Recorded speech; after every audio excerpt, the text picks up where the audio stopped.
ఓం శ్రీ గణేశాయ నమః. ఓం శ్రీ విష్ణురూపాయ నమః శివాయ. నమస్కారం అండి.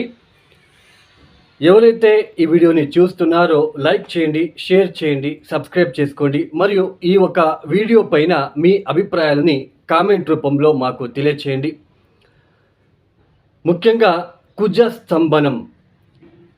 స్తంభనం గురించి ఈ ఒక వీడియోలో చెప్పుకుందాం. గోచారంలో కావచ్చు, అంటే ప్రాపంచిక విషయంలో కావచ్చు, తర్వాత ద్వాదశ రాశుల వాళ్ళకి ఎలాంటి ఒక ఫలితాలు వస్తున్నాయి అని తెలుసుకునే ప్రయత్నం చేద్దాం. ముఖ్యంగా కుజుడు ఒక ఇంటి నుంచి, అంటే ఒక రాశి నుంచి మరొక రాశికి మారడానికి కేవలం 45 రోజులు మాత్రమే తీసుకుంటాడు. అయితే ఈ ఒక 2024-25 సంవత్సరంలో స్తంభించబోతున్నాడు. అంటే ఒకే ఇంట్లోనే స్ట్రక్ అవ్వడం అనే అర్థం. సో ఆగస్టు 27వ తేదీ కుజుడు మిథున రాశికి వచ్చాడు. అక్టోబర్ 21వ తేదీ ఆయన కర్కాటక రాశికి వెళ్తున్నారు. కర్కాటక రాశికి వెళ్తూ 9 డిగ్రీల వరకు వచ్చిన తర్వాత, అంటే ఒక రాశిలో 30 డిగ్రీలు ఉంటుంది.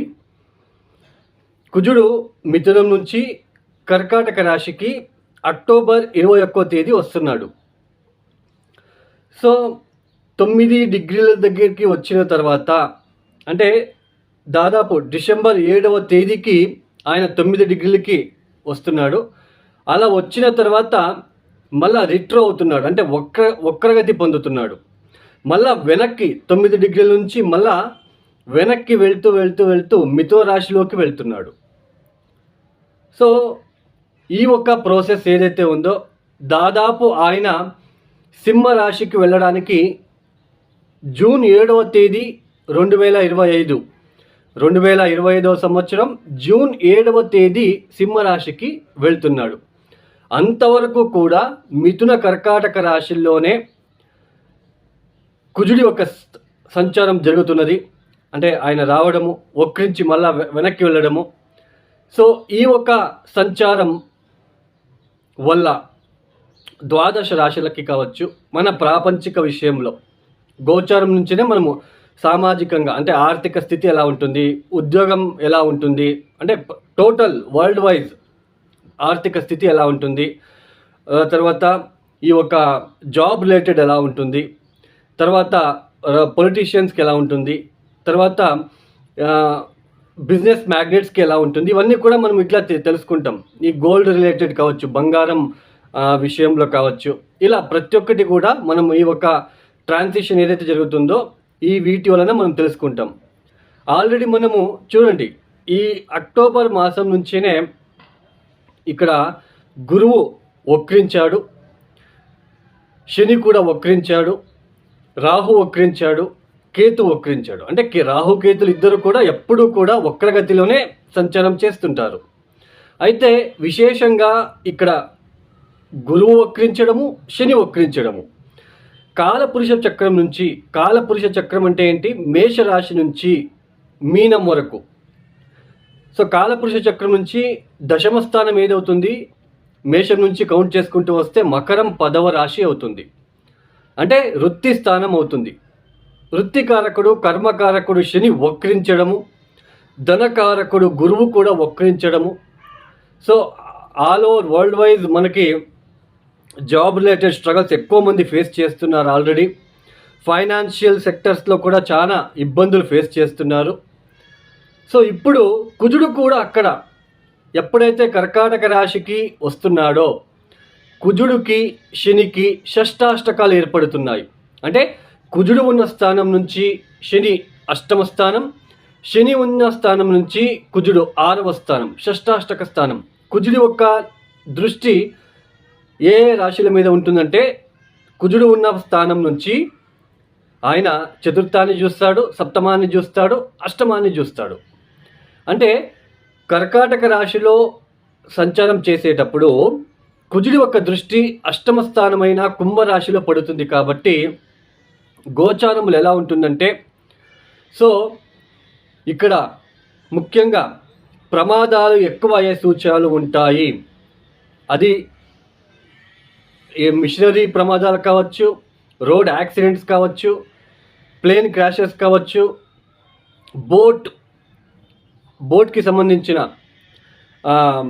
ఈ యొక్క యాక్సిడెంట్స్ కావచ్చు, విద్యుత్ అవఘడలు కావచ్చు, కెమికల్ రిలేటెడ్ ఫ్యాక్టరీస్ కావచ్చు, తర్వాత ఈ మనకి దీపావళి కూడా వస్తూ ఉంది, ధమాకాలు.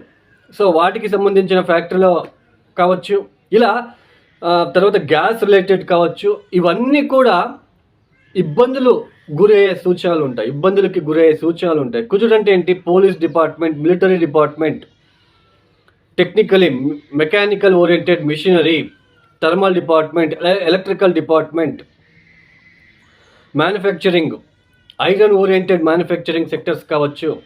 వీటి అన్నిటి మీద కొద్దిగా ప్రభావం అనేది చూపిస్తూ ఉంటుంది, నెగిటివ్గా ప్రభావం ఉంటుంది, ఇబ్బందులు పడాల్సిన ప్రమాదం ఏర్పడుతూ ఉంటుంది. సో ఇక్కడ ఈ యొక్క గోచరంలో ఇలాంటి సిచ్యుయేషన్ ఉంటుంది. అంటే ప్రతి ఒక్క అంటే ఇక్కడ పోలీస్ డిపార్ట్మెంట్కి ఇబ్బందులు ఎక్కువగా ఉంటాయి, తర్వాత రాజకీయ పరంగా ఎక్కువ ఇబ్బందులు ఉంటాయి, ఎక్కువ గొడవలు అయ్యే సూచనలు ఉంటాయి. తర్వాత లాయర్స్, శని అంటే లా కాబట్టి ఆ శనిని ఈ యొక్క కుజుడు చూడడము, శని వక్రించడము, లా రిలేటెడ్, సో వాళ్ళకి కూడా ఇబ్బందులు వచ్చే సూచనలు. తర్వాత రియల్ ఎస్టేట్ గోచారంలో ఇక్కడ చూడండి, కాలపురుష చక్రం నుంచి కుజుడు ఎన్నో స్థానంలో సంచారం చేస్తున్నాడు? కర్కాటక రాశి చతుర్థ స్థానం అవుతుంది. చతుర్థ స్థానం అంటే ఏంటి? భూమి కొనుగోలు, రియల్ ఎస్టేట్, ప్రాపర్టీ, వీటిలో కూడా సమస్యలు ఎక్కువ అవుతాయి. సో రియల్ ఎస్టేట్ గురించి చాలా ఇబ్బందులు ఫేస్ చేయాల్సిన ఒక ప్రమేయం ఏర్పడుతూ ఉంటుంది. సో ప్రతి ఒక్కరు వరల్డ్ వైజ్ చెప్తున్నాను నేను, ఇంకా నేను ద్వాదశ రాశుల వాళ్ళకి వెళ్ళలేదు. సో ఇలాంటి సిచ్యుయేషన్ ఎక్కువగా ఉంటుంది, ప్రమాదాలు ఎక్కువ అయ్యే సూచనలు ఉంటాయి. తస్మాత్ జాగ్రత్తగా ఉండే ప్రయత్నాలు చేసుకోండి. సో ఇక్కడ ప్రతి ఒక్కరికి ఇలాగే ఉంటుందా అని అనుకున్నట్లయితే అలా ఉండదండి. ఎవరికైతే దశాభుక్తులు మెయిన్ ఇంపార్టెంట్, దశాభుక్తులు ఒకసారి చెక్ చేసుకోండి. ఇప్పుడు ఫర్ ఎగ్జాంపుల్, ఇప్పుడు కుజుడు కర్కాటక రాశిలో సంచారం చేస్తున్నాడు. మీ జాతకంలో కర్కాటక రాశిలో గనక శనినో రాహు గనక ఉన్నట్లు గనక అయితే చాలా ఇబ్బందులు ఫేస్ చేయాల్సి ఉంటుంది. సో అది ఎన్నో రాశి? అష్టమ స్థానం అంటే, అష్టమ స్థానంలో గనక మీకు ఒకవేళ ధనుసు రాశిలో పుట్టి అష్టమ స్థానంలో శని ఉన్నాడు అనుకోండి మీ జాతకంలో, ఇప్పుడు కుజుడు అక్కడ వస్తున్నాడు, సడన్గా ఏదైనా మేజర్ యాక్సిడెంట్స్ కానీ ఏదైనా సర్జరీస్ కానీ అవ్వడానికి అవకాశాలు ఉంటాయి.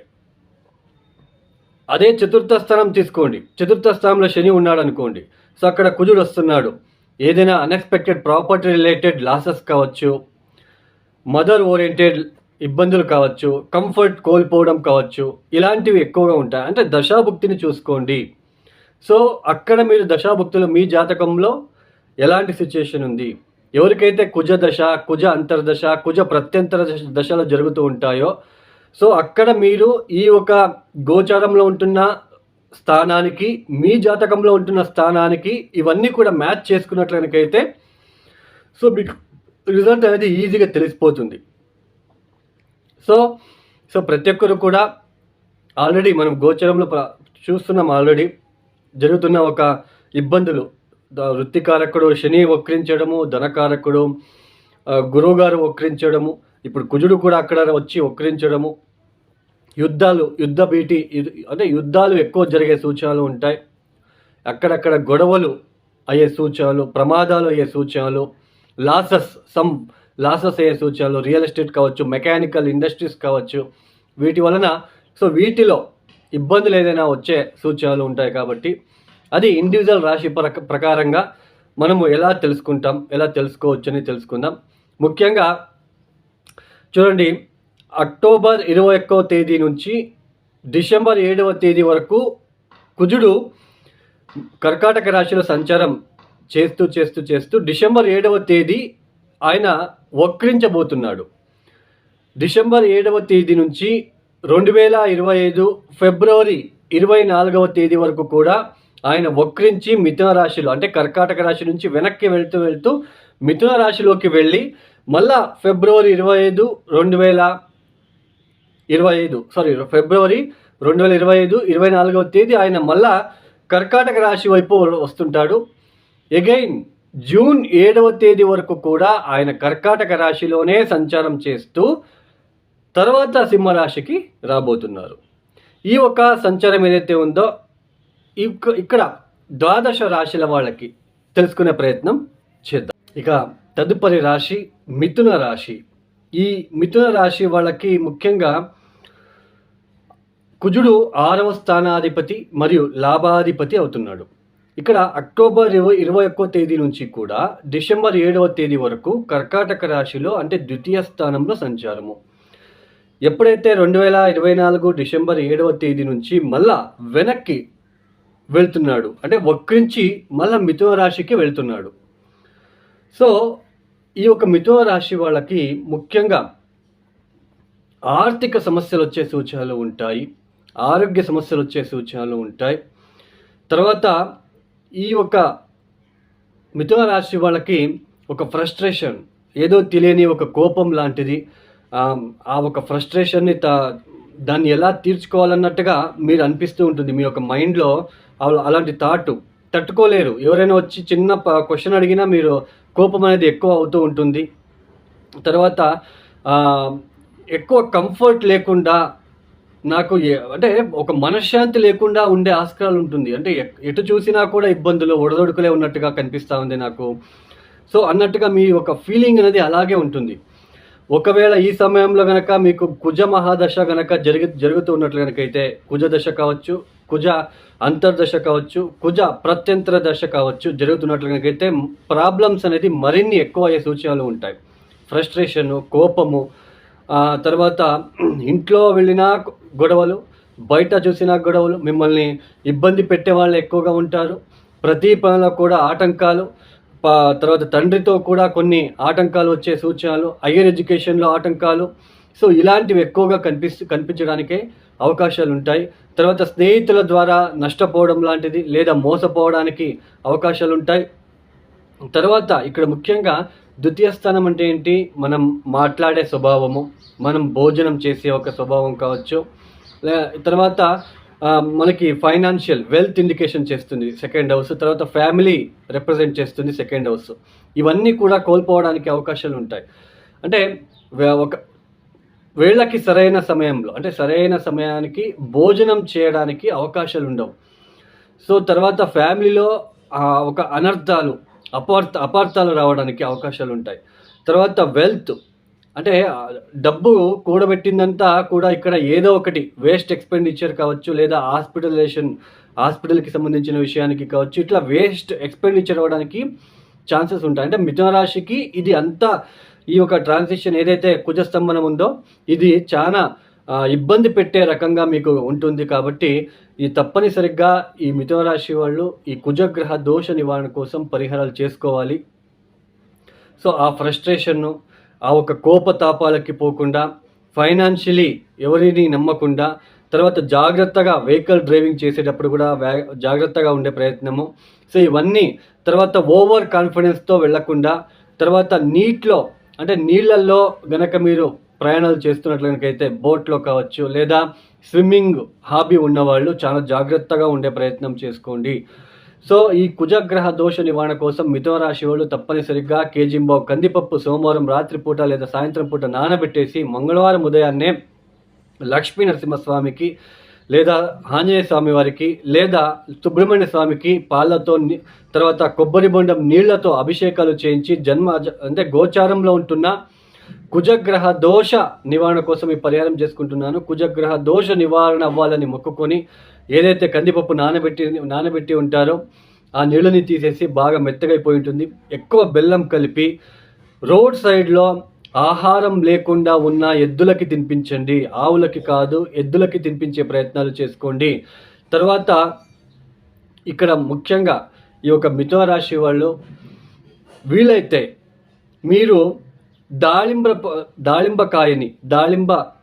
పండుని ఏదైనా ఆర్ఫనేజ్ స్కూల్స్ కావచ్చు, అనాథాశ్రమాలకి కావచ్చు, అక్కడ తీసుకొని వెళ్ళి పంచిపెట్టడానికి ప్రయత్నాలు చేసుకున్నట్లయితే వచ్చే ఇబ్బందుల నుంచి బయటపడవచ్చు. తర్వాత వీలైతే మీకు నచ్చిన అమ్మవారికి కావచ్చు, శివుడికి కావచ్చు, ఎరుపు రంగుల పూలని ప్రతిరోజు ఇవ్వడానికి ప్రయత్నాలు చేసుకోండి. ఈ యొక్క వీడియో మీకు నచ్చితే లైక్ చేయండి, షేర్ చేయండి, సబ్స్క్రైబ్ చేసుకోండి. సర్వే జనో సుఖినో భవంతు. ధన్యవాదములు.